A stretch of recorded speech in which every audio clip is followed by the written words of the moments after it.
வணக்கம். இறையகத்திற்கு வந்துள்ள அனைத்து நல்லுள்ளங்களுக்கும் நன்றி. இன்று நாம் காண இருப்பது உபாசனை தெய்வத்தை எவ்வாறு வழிபடுவது அப்படின்னு தான் பார்க்க போறோம். ஸோ இதுக்கு முன்னாடி 2 வீடியோலையும் உபாசனை தெய்வம் எப்படி கண்டுபிடிப்பதுன்னு நான் சொல்லியிருப்பேன். இப்போ நீங்கள் அந்த குருல இருந்து 11ஆம் இடம், சுக்கிரன்ல இருந்து 11ஆவது இடம் அப்படின்னு பார்க்கறது நம்ம ஒரு ஜென்ரலாக தான் பார்ப்போம். அவங்கவுங்க ஜாதகத்தில் நீங்கள் எந்த ராசி கட்டத்தில் குரு இருக்கோ அதுல இருந்து 11ஆம் இடம் ஒரு வீட்டில் விழுவும். மேஷம், ரிஷபம், மிதுனம்னு விடும். ஸோ அந்தந்த வீட்டுக்குரிய ஒரு தெய்வம், ஒரு கோவில் கொடுத்துருப்பாங்க. அதை தான் நீங்கள் போய் கும்பிட வேண்டும். அது ஒரு உபாசனை தெய்வம் கண்டுபிடிப்பதற்கான வழி.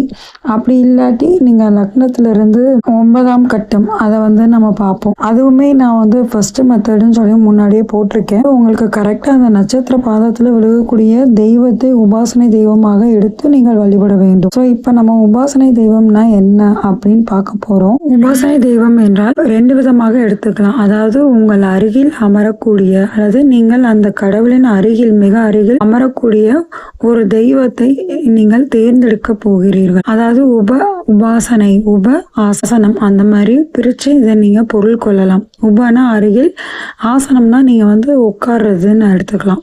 ஸோ அதுக்கு இந்த மாதிரி 2 விதமாக பொருள் தருகிறார்கள். உங்கள் அருகில் அமரக்கூடிய ஒரு தெய்வம் அல்லது அந்த தெய்வத்திற்கு அருகில் நீங்கள் சென்று அமரக்கூடிய ஒரு பாக்கியத்தை தரக்கூடியதான் இந்த உபாசனை தெய்வம். இப்ப நீங்க நினைச்சு பாருங்க, தெய்வத்துக்கு அருகில் நீங்கள் செல்ல வேண்டும் என்றால் நீங்க உங்களுடைய கேரக்டர் ஆகட்டும், உங்களுடைய குவாலிட்டிஸ் ஆகட்டும், உங்களுடைய ரொட்டீன், உங்களுடைய டெய்லி லைஃபே நீங்கள் சேஞ்ச் பண்ணாதான் அங்கே பக்கத்தில் தெய்வத்தின் அனுகிரகத்தால் தெய்வத்தின் அருகில் நீங்கள் இருக்கக்கூடிய வாய்ப்பு உங்களுக்கு கிடைக்கும். ஸோ ஒரு உபாசனை தெய்வம் நீங்கள் எடுத்துக்கிட்டீங்கன்னா அது குருவின் வழிகாட்டுதலோடு தான் நீங்கள் உபாசனை தெய்வத்தை உபாசனை பண்ண வேண்டும். அதுதான் உபாசனை தெய்வம். அது கண்டிப்பாக ஒரு குருவோட வழிகாட்டல் வேண்டும். அப்படி எனக்கு கிடைக்கல, சரியான குரு கிடைக்கலன்னா அந்த தெய்வத்தையே நீங்கள் குருவாக ஏற்று உபாசனை செய்ய வேண்டும். இந்த உபாசனை தெய்வம் குரு கிட்ட இருந்து வாங்குறதுங்கிறது ஒரு பெரிய லென்த்தியான சாப்டரா போகும்.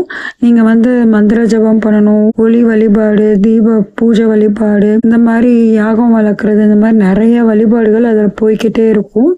டீப்பா நம்ம உபாசனை தெய்வ வழிபாடு ரொம்ப டீப்பா போக வேண்டாம். ஏன்னா இந்த மாதிரி உலக வாழ்க்கையில இருக்கிறவங்க இந்த மாதிரி உபாசனை தெய்வம்னு டீப்பா போக வேண்டாம். இதே நீங்க தனியா இருக்கேன், நான் பக்தி மார்க்கத்திலோ இல்லை ஆன்மீகத்திலேயோ செல்லணும்னு ஒரு உந்துதலோடு இருக்கேன் அப்படிங்கிறவங்க உபாசனை தெய்வத்தை எடுத்து நீங்கள் தனியாக எடுத்து வழிபாடு செய்யலாம். இதுல இன்னொரு அர்த்தம் சொல்லுவாங்க. உபாசனை தெய்வம் என்பது அந்த தெய்வமாகவே மாறுவது. உதாரணத்துக்கு நம்ம முருகன் எடுத்துக்கிட்டோம்னா, முருகனை நீங்க உபாசனை செய்தீர்கள் என்றால் அப்பா அம்மா சொல்றதை கேட்க மாட்டாங்க அப்படின்னு ஒரு பொதுவா சொல்லுவாங்க. அந்த மாதிரி ஒரு இருக்கக்கூடிய அமைப்பு கிடைக்கும். அப்ப அமைப்பு வரும்போது என்ன ஆகும்னா வீட்டுல நிம்மதி இருக்காது.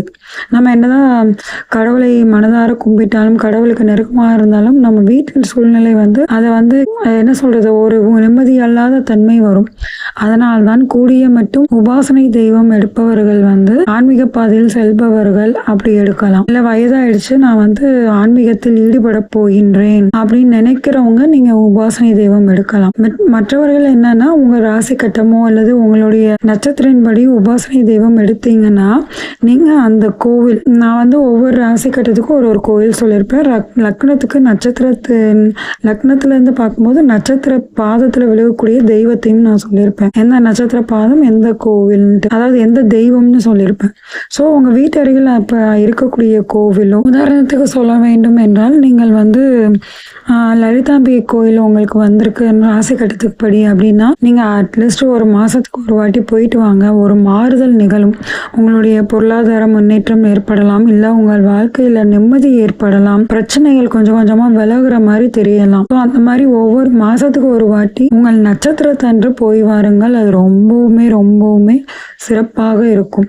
உங்க நட்சத்திரம் விழுகிற அன்னைக்கு அந்த கோயில்ல போய் உங்க பேர்ல ஒரு அர்ச்சனை செய்து விட்டு வாருங்கள். கண்டிப்பாக உங்கள் வாழ்க்கையில் கண்டிப்பாக மாற்றங்கள் நிகழும். அப்படி இல்லை, என்னால ரொம்ப தூரமா இருக்கு, எல்லா கோயிலும் நீங்க சொல்ற கோயில் தூரமா இருக்கு, என்னால போக முடியல அப்படின்னு நீங்க நினைச்சீங்கன்னா வீட்டுல இருந்தே அந்த சாமியினுடைய உருவப்படங்களோ இல்ல அந்த சாமியை மனதார நினைத்து கூட நீங்கள் வழிபாடு செய்யலாம். அவங்களுக்கு ஒரு தீபம், ஒரு பிரசாதம், அவங்களுக்கு அவங்களுக்கு பிடித்த பிரசாதம், உகந்த பிரசாதம் அல்லது அவங்களுக்கு பிடித்தது. இப்ப நீங்க மகாலட்சுமியை உங்களுக்கு உபாசனை தெய்வமாக ஏற்றுக்கொண்டீர்கள். ஆனால் வெள்ளிக்கிழமை வந்து அவங்களுக்கு ஒரு பொங்கலோ இல்ல பால் சாதம் இல்ல பாயாசம், பால் பாயாசம், பால்ல செய்யற எல்லா வகையான ஸ்வீட்டுமே மகாலட்சுமிக்கு ரொம்பவுமே பிடிக்கும். லட்டு வச்சு கூட நீங்க சாமி கும்பிடலாம் வெள்ளிக்கிழமை. ஸோ அப்படி நீங்க ஒவ்வொரு தெய்வங்களையும் எடுக்கும்போது அவங்களுக்குன்னு ஒரு குறிப்பிட்ட நாள் இருக்கும். அந்த நாள்ல நீங்க ரொம்ப வெகு சிறப்பாக விமர்சையாக நீங்கள் வழிபாடு செய்யலாம். அப்படி வழிபாடு செய்ய செய்ய உங்களுக்கு அந்த சாமியினுடைய அருள் நிறையவே கிடைக்கும். மற்ற தெய்வங்களை காட்டிலும் இவர்களை உபாசனை தெய்வத்தை தேர்ந்தெடுத்து செய்யும் பொழுது ரொம்பவுமே நமக்கு உறுதுணையாக இருப்பார்கள். நம்ம வாழ்க்கையில இருக்கக்கூடிய பிரச்சனைகள் இருந்தாலும் நம்ம உறுதுணையாக இருப்போம். அதை எதிர்கொள்ளக்கூடிய சக்தி இருக்கும். அதுதான் உபாசனை தெய்வ வழிபாடுங்கிறது. ஆனா நீங்க தனியா நான் உபாசனை எடுத்து பண்ண போறேன் அப்படின்னா அதுக்கு நிறைய ஸ்டெப்ஸ் இருக்கு.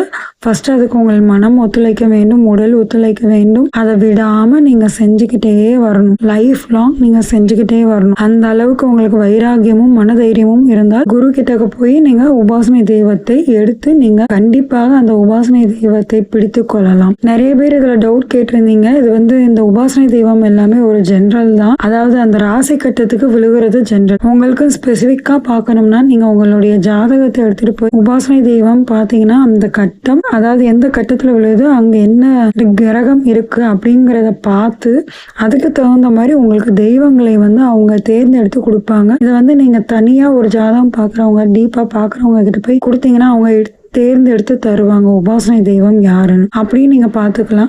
அப்படி இல்லை என்னால் அப்படி ஸ்பெசிஃபிக்கா போயெல்லாம் காசு செலவு பண்ணி பார்க்க முடியலன்னா நான் கொடுத்துருக்க இந்த மெத்தட் படியே நீங்க உபாசனை தெய்வத்தை எடுத்து வழிபாடு செய்யுங்கள். உங்களுக்கு உபாசனை தெய்வம் நீங்க வழிபாடு செய்யணும்னு முடிவு பண்ணிட்டீங்கன்னா அந்த தெய்வமே உங்களை தேடி வரும்.